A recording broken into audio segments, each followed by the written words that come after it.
Top quality और consistent performance के लिए सिर्फ सिल्वर पंप्स। टॉप क्वालिटी और कंसिस्टेंट परफॉर्मेंस के लिए सिर्फ सिल्वर पंप्स, नाम याद रखना।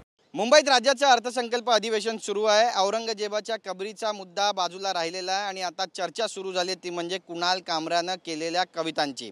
कुणाल कामरा नेमका आहे कोण? कुणाल कामरानं असं काय म्हटलंय की ज्यावर इतका आगडोंब सुरू झालेला आहे आणि त्यासोबतच त्याचे पडसाद विधानसभेमध्ये विधान परिषदेमध्ये उमटलेले आहेत।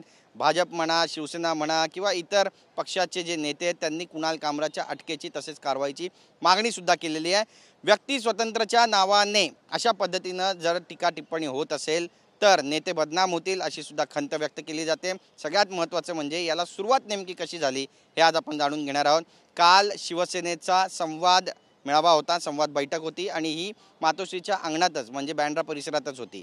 आपण पाहतोय की याच ठिकाणी काही दिवसांपूर्वी कुणाल कामरा यांचा युनिकॉन्टिनेंटल या खार पश्चिमेला असलेल्या एका हॉटेलमध्ये शो झाला। युबिटेड स्टुडिओ त्या ठिकाणी आहे आणि या युबिटेड स्टुडिओमध्ये हा शो झाला। हा शो रेकॉर्ड झाला आणि काल ज्यावेळी तो यूट्यूबवरती प्रसारित करण्यात आला त्याच्या चॅनलवरती, ऑफिशियल चॅनलवर, आणि त्यांनी व्हिडिओ टाकले त्यावेळी एकच गदारोळ माजला, खळबळ माजली आणि हे सगळे व्हिडिओ हळूहळू व्हायरल व्हायला लागले। हेच व्हिडिओ मग शिवसैनिकांपर्यंत पोहोचले ज्या ठिकाणी हा संवाद मेळावा, ही संवाद बैठक सुरू होती। मंत्री उदय सामंतही त्या ठिकाणी होते, मुरजी पटेलही होते, बँड्राच्या विधानसभा या ठिकाणचे जे नेते आहेत ते सुद्धा त्या ठिकाणी उपस्थित होते आणि त्यामुळे हा व्हिडिओ जसा पाहिला तसाच रात्री 10च्या सुमारास या सगळ्या शिवसैनिकांनी खारचं युनिकॉन्टिनेंटल हे हॉटेल गाठलं।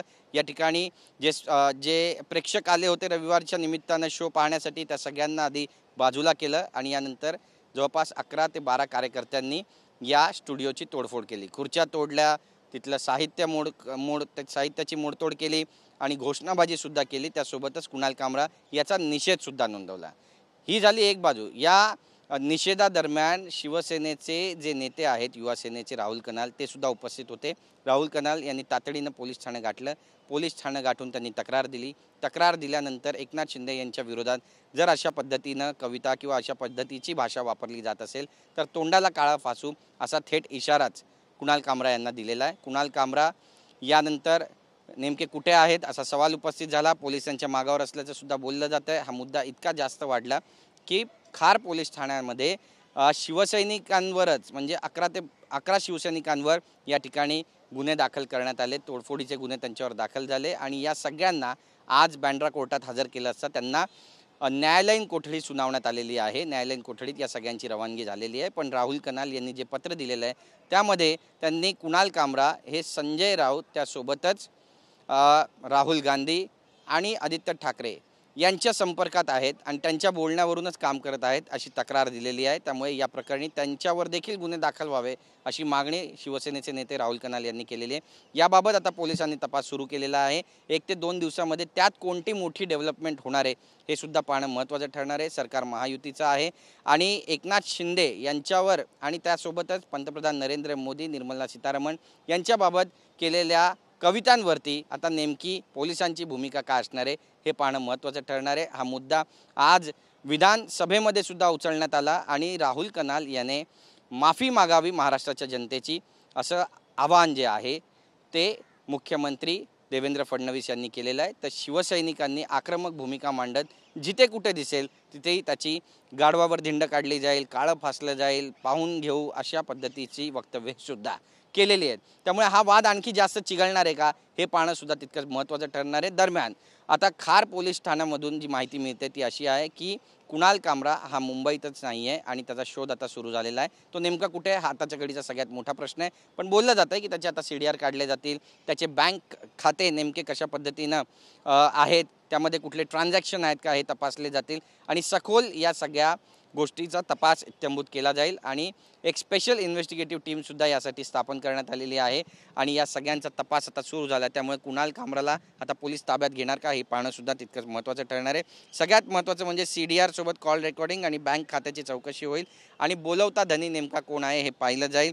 गृहराज्यमंत्री योगेश कदम यांनी ही माहिती प्रसारमाध्यमांना दिलेली आहे। सगळ्यात महत्त्वाचं म्हणजे याच दरम्यान कुणाल कामरा याच्यावर संध्याकाळी 10-10:30च्या सुमारास अंधेरीमध्ये शिवसेनेचे जे आमदार आहेत त्यांनी गुन्हा दाखल केलेला आहे। मुरजी पटेल यांच्याकडून हा गुन्हा दाखल झालेला आहे आणि त्यांनी सुद्धा काळं फासण्याचीच धमकी कुणाल कामरा यांना दिलेली आहे। त्यामुळे हा वाद आणखी जास्त चिघळणार आहे का, वाढणार आहे का, पुढे नेमकं कुणाल कामराचं काय होणार किंवा कुणाल कामरा आपल्या बचावामध्ये काही बोलणार आहे का, हे पाहणं महत्त्वाचं ठरणार आहे। पण सगळ्यात महत्त्वाचं म्हणजे त्या ठिकाणी त्याचा शो झाला होता, त्या ठिकाणची तोडफोड झालेली आहे, मोडतोड झालेली आहे आणि आता याला घेऊन विरोधी पक्ष विधानसभेमध्ये आक्रमक झाले। विधानसभेमध्ये अनिल परब यांनी आपली बाजू मांडली की जी मोडतोड केलेली आहे त्याची भरपाई नेमकी कोण देणार आणि ज्या पद्धतीनं नागपूर दंगलमध्ये ज्या लोकांनी तोडफोड केली होती, वाहनांचं नुकसान केलं होतं, त्यांच्याकडची जी भरपाई आहे ती दंगलखोरांकडूनच वसूल केली जाईल किंवा संपत्ती जप्त केली जाईल असे आदेश सरकारने दिले होते।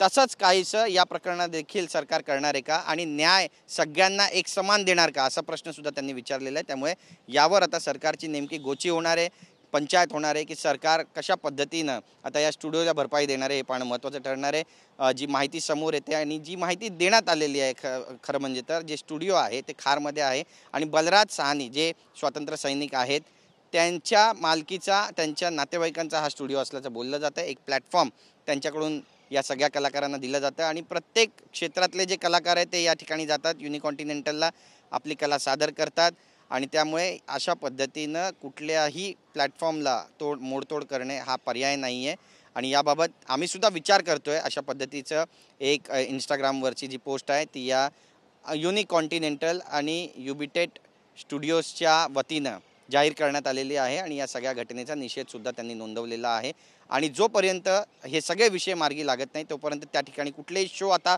पुढे होऊ देणार नाही अशी भूमिका सुद्धा युबिटेट आणि युनिकॉन्टिनेंटल हॉटेलने घेतलेली आहे। दरम्यान ही भूमिका घेऊन सुद्धा आज महानगरपालिकेचं पथक त्या ठिकाणी गेलं, त्यांनी त्या ठिकाणच्या सगळ्या कागदपत्रांची तपासणी केली आणि तोडक कारवाईसुद्धा केलेली आहे। त्यामुळे या स्टुडिओचं नुकसान आणखी जास्त झालेलं आहेच, पण त्यासोबतच अशा पद्धतीनं जर महानगरपालिका तोडक कारवाई करण्यात येत असेल तर मग पहिले परवानगी का घेतली नाही असा सवालसुद्धा विचारला जातोय आणि अनधिकृत बांधकाम त्या ठिकाणी होतं का असा मोठा सवालसुद्धा या निमित्तानं विचारला जातोय आणि अनधिकृत बांधकाम असून त्या ठिकाणी अशा पद्धतीनं एका डाव्या विचारांचे जे लोक आहेत त्यांची गॅदरिंग करून सरकारवरती निशाणा साधला जात होता का असे प्रश्नसुद्धा आता सरकारचे प्रतिनिधी आहेत ते विचारू लागलेले आहेत। त्यामुळे नेमकं आता या सगळ्या गोष्टींवरती पडदा कसा पडणार हे पाहणं महत्त्वाचं ठरणार आहे। पण येत्या काळामध्ये कुणाल कामराला जोपर्यंत अटक होत नाही किंवा त्याची बाजू समोर येत नाही तोपर्यंत हा मुद्दा अधिवेशनामध्ये असाच गाजत राहील का पाहणं महत्त्वाचं ठरणार आहे।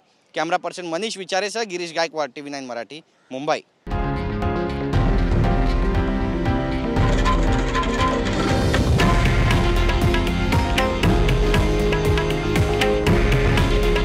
हे आहे देशातील नंबर 1 न्यूज नेटवर्क आणि आपण पाहत आहात TV9 मराठी। काळजी तुमची, हित महाराष्ट्राचं।